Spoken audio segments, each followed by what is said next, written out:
Yeah, so you guys have done an incredible job of retaining employees. And just to give you a little context, so I work out of the Idaho market. So we have a small wholesaling team, do a little fix and flip. I'm sitting at just over 100% turnover right now on the year. So not a great rate, not where we want to be. And I was just curious from some of the feedback we've been getting and we haven't done that net promoter score. So that was one of my takeaways that we're going to implement this week. And then I was curious, what kind of cadence do you typically do? Is that a yearly thing, or are you guys doing it more frequently than that? Every 6 months, I would say, especially if you're at 100% turnover, you want to capture it before they leave. And annually might miss some people. Yeah. And then there, you had a lot of really good points in there. The first piece, and I know this got asked about a little bit, you do have salespeople on your team.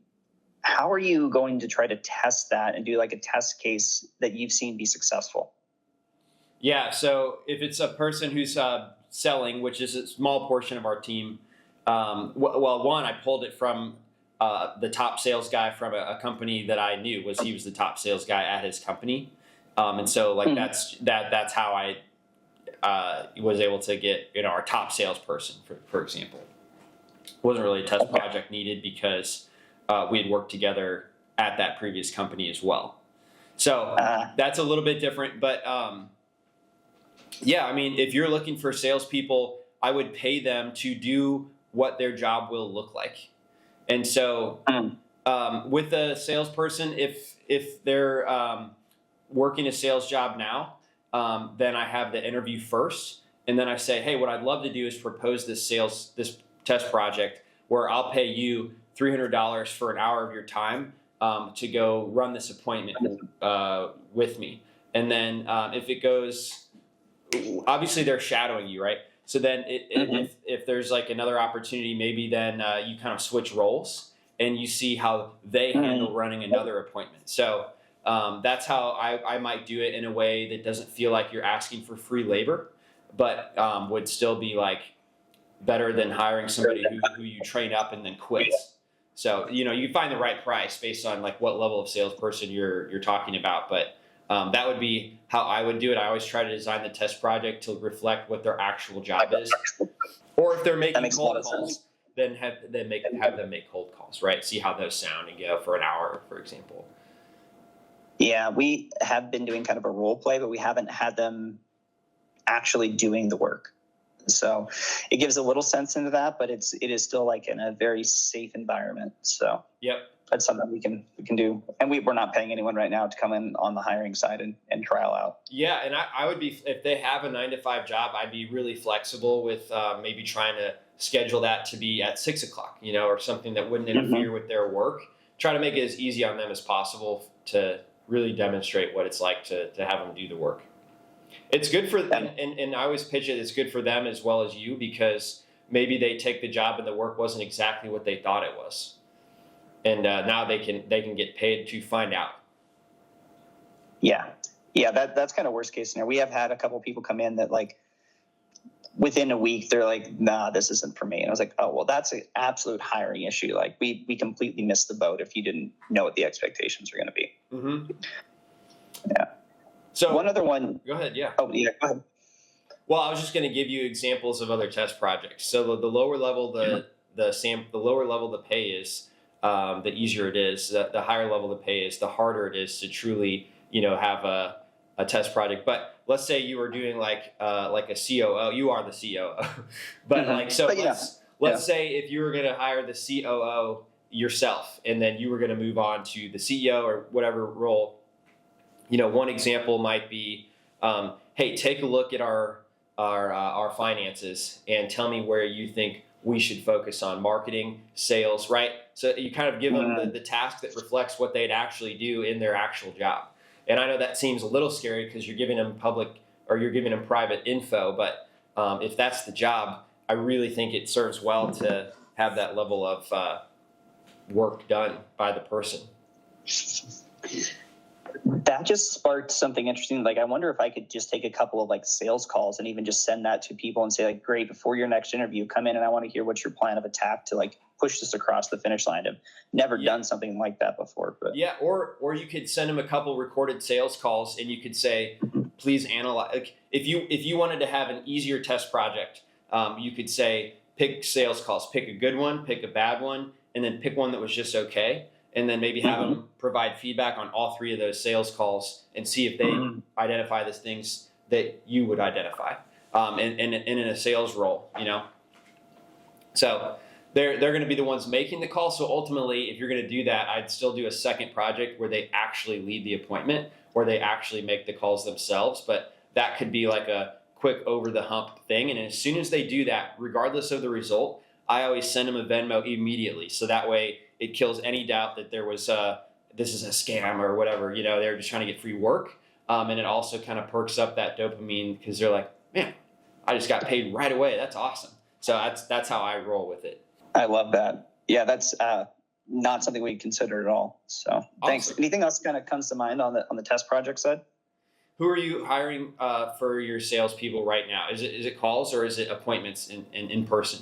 We do a hybrid model, and so we try to get as many appointments in person, but we're in a smaller MSA, so we do things virtually as well. That it's like a little more rural. Okay. So we're hiring. We hire our lead managers remotely, and we hire our acquisition managers in person. So the lead manager is answering calls, right? Mm-hmm. Okay. Yeah. So it's for my customer support role where we have people like answering chats. Okay. This is like the most extensive and where I first adopted this in my business. So I would post a job and I would get like 100 applicants within 2 hours because I posted it above the industry average price. So it got a lot of attention. Does that make sense? And then what I did was I sent all of them an email that said the next step is to send me a 2-minute video, and I want you to tell me why this job attracted you. I want you to teach me something about the city you live in, and then it could be like teach me something fun in 30 seconds. Whatever, doesn't matter. Any type of skill unrelated to the job. And so that whittles it down. Like 10% will submit that video, right? And I'm looking for something in particular called read the play. And I don't tell them how to send me the video. I don't give instructions on how to do that. And it's amazing. Half the video submissions, they'll just find a way and they'll get it to me, right? And that's good. That's what I'm looking for. Other people will get hung up. They'll say, how do I send it? Is it okay if it's longer than 2 minutes? They'll ask all these questions, and they'll probably also never even do the video, right? So I don't want to look at those people as closely as I look at the people who could read the play and just get it done, find a way to get it done. I think that's a great trait. And then what I do is so they've done that. I'll do an interview after that, and I'll pick the people who are my top 3, and I'm only hiring 1.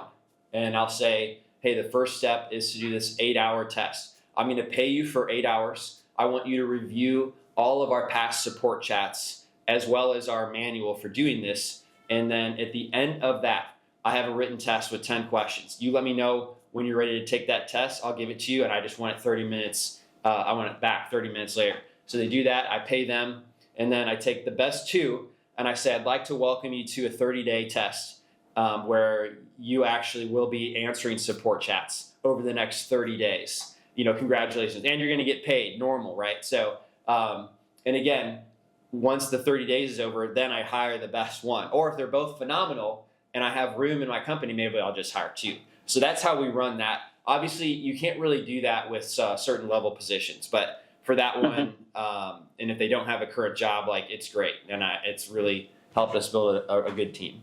Yeah, that's a great suggestion. I love that. And you make it, measurable in 2 ways. You're reading the play, you're saying, okay, well, how adaptive are they? And then afterwards, you're also giving them a test in a formalized manner to say like, okay, well, how well can they process information? So that makes a lot of sense. One thing that stood out to me is you mentioned digging for critical feedback. Mm-hmm.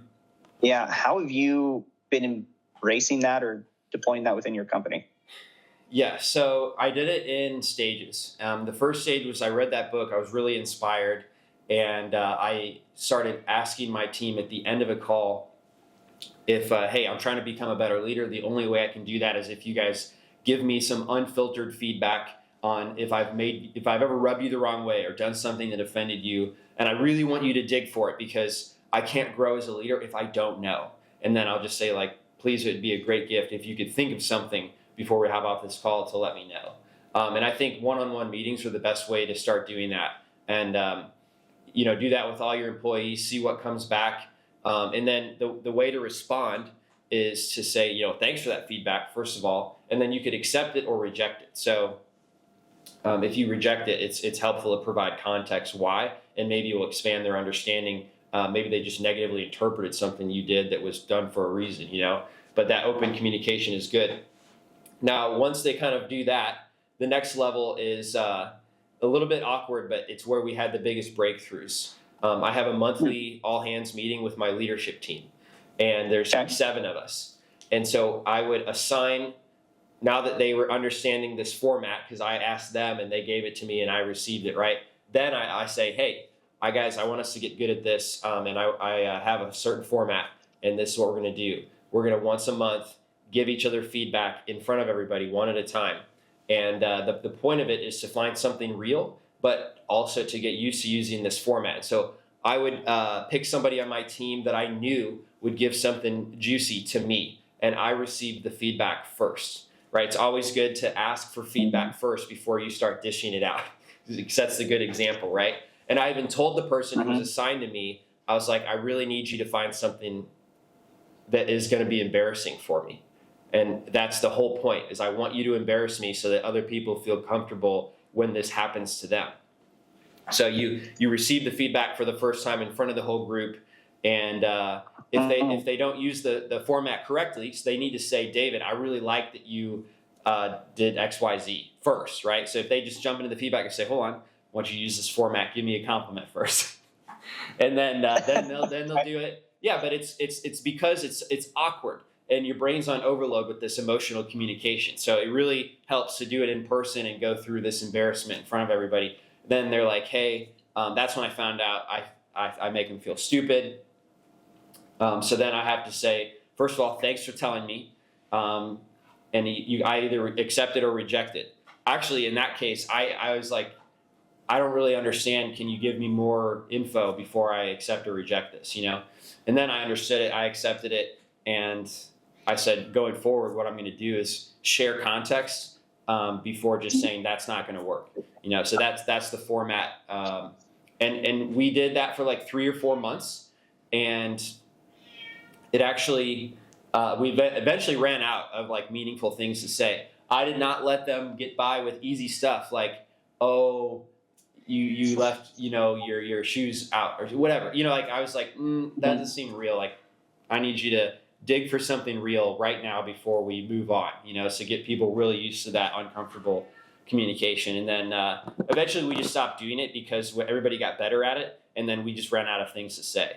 But dude, we did it like 3 or 4 times, and meaningful stuff came out every time, right? Because every time there's like a new assignment. You're only assigned to one person each time. And then each time I take it because there was a gap, there was an opportunity for people to work on it. And then you could see that progress within the company. And it's also just creating a culture of transparency too. Yes, because if you have direct reports and they have direct reports, then the only way for this to permeate down through your company is if your leadership team feels really comfortable doing it and are very familiar with the format, because then they can kind of do it with their direct reports. The first step is in their one-on-ones. They can ask the same way I asked, 3 times, explain how much of a gift it would be, and then accept or reject it. Then they can do some round robin with the rest of their employees and kind of replicate how I did it with the leadership team. That is a model that can be scaled and work. That makes a lot of sense. It's next level for the company. Yeah. I will tell you this. I've ran DealMachine for 8 years. We are drama-free. There's nobody who bickers about each other. And I've had people on my team, like Summer in particular, that she's had a lot of career experience at other companies, and she stays here because she quotes that the team is just so good.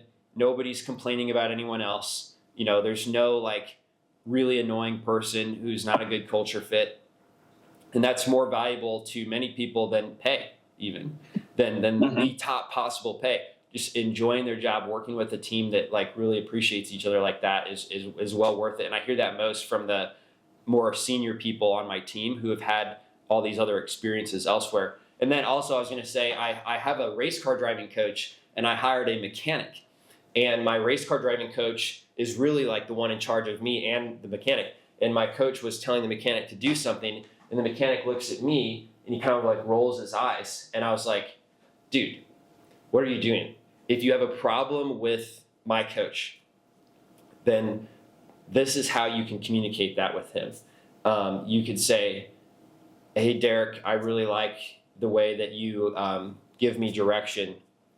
It makes me feel like you don't appreciate me when you tell me 5 things to do at once, and I'm already doing something you asked.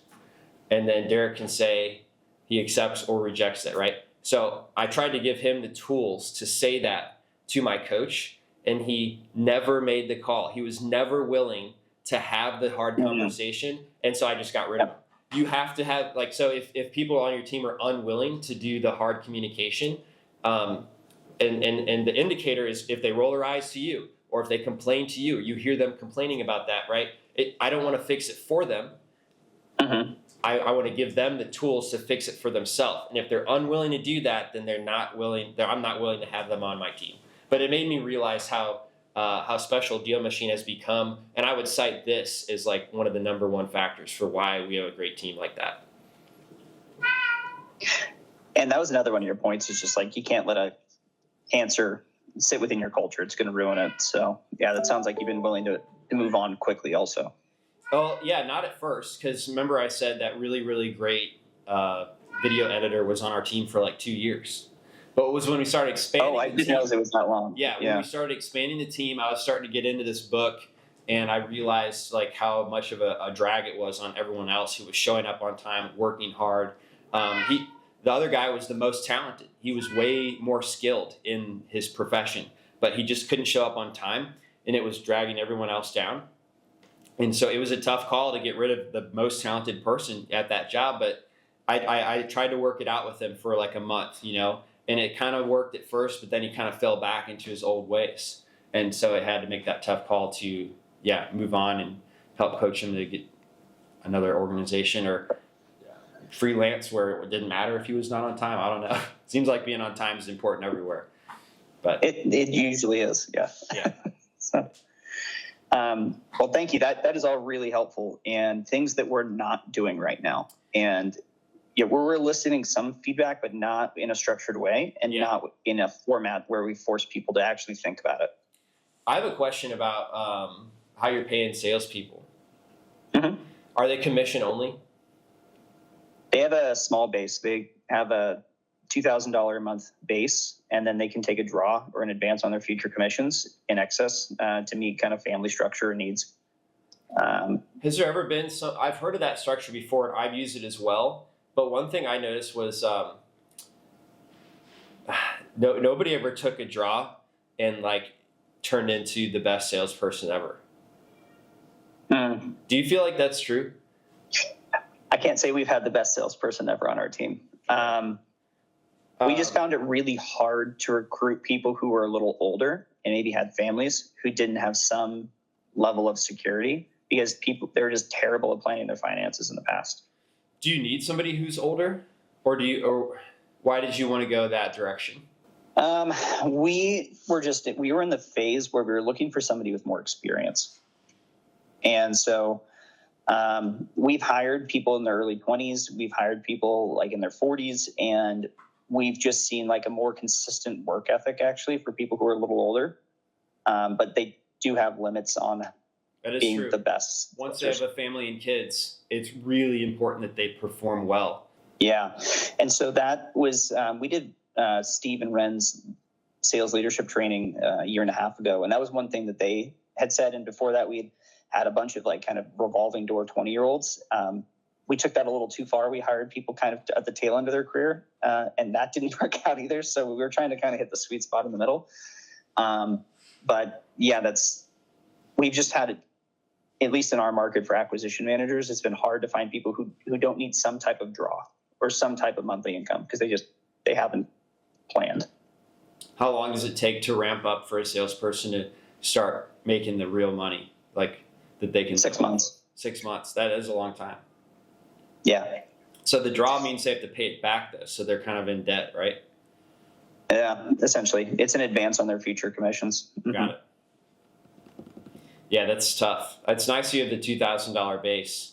Why does it take 6 months to get a deal or to get several deals? Yeah, I think part of it is our conversion cycle. So we do like 70% of our deals are novations right now. And so by the time we get those out to market and they monetize, it can be like 2 to 3 months. And so we typically see that it takes people about 2 months to start getting their first couple of deals in. And so then by the time that they've paid off that draw from 2 to 4 months, then that's when they start to actually see higher paychecks. Got it. Yeah. At least that's what our cycle's been with the level of caliber salesperson we've brought on. Okay, got it. Have you talked with other like operators in the Midwest about that? About our conversion cycle? Yeah, and the salespeople being tough to get to stay more than a year?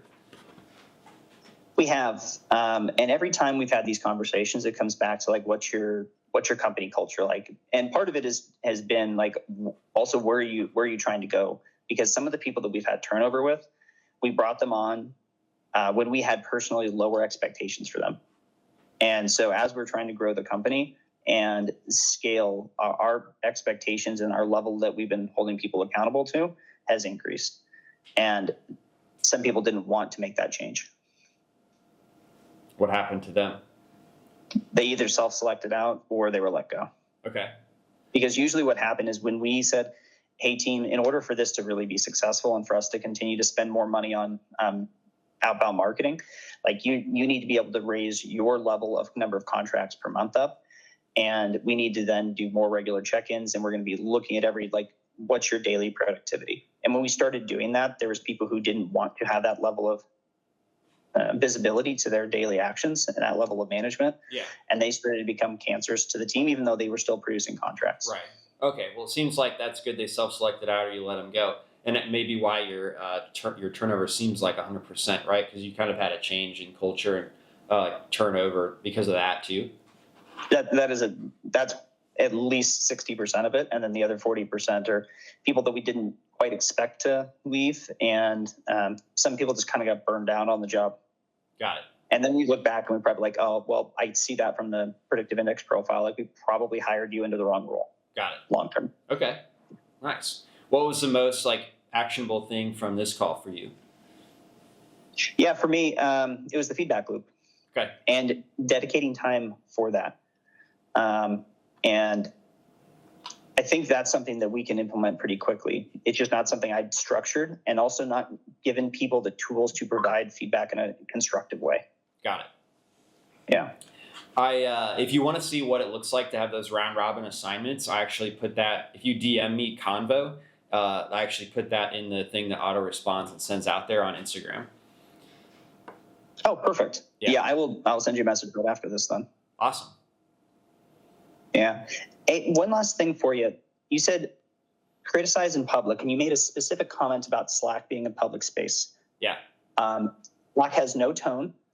And so we struggle with this a lot because we get people who get maybe upset by the way that we phrase something. Yeah. How are you dealing with that? Yeah. So I wrote my presentation in the negative. So I said, don't criticize in public, first of all. Yeah. So if you just looked at the slide, you'd probably think, what? No. So what I do is I have a Google Doc, and I'll actually share my screen to show this to you right now. It has all of my direct reports and their names. And so here, Dan is my head of product, and each person has issues, observations, suggestions, and questions. So if I have made an observation like today, I saw somebody was saying they didn't think that the dialer was working well in our Facebook group, right? So in the past, I would have just slacked this to the group or slacked this to Dan, but now I have it in this Google Doc that I review during their one-on-ones every single week. So instead of disrupting Dan's work, whatever he's working on right now, like how disruptive is it for me to be sending him a negative thing, even though it might be one-on-one, but especially if it's in a group Slack, that it disrupts everyone in that group Slack with this negative thing, you know? So instead, what I do is I take a screenshot of this, and then during my one-on-one, I come back to this document, and then I have an agenda list of stuff to go through with Dan.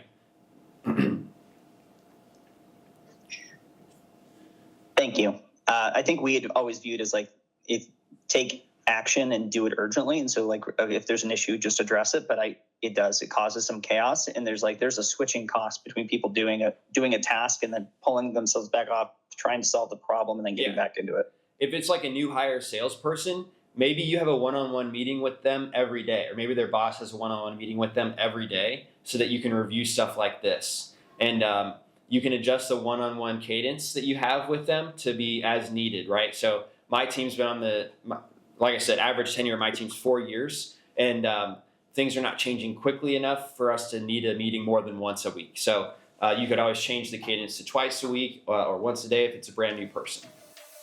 Thanks for listening to the DealMachine Real Estate Investing Podcast.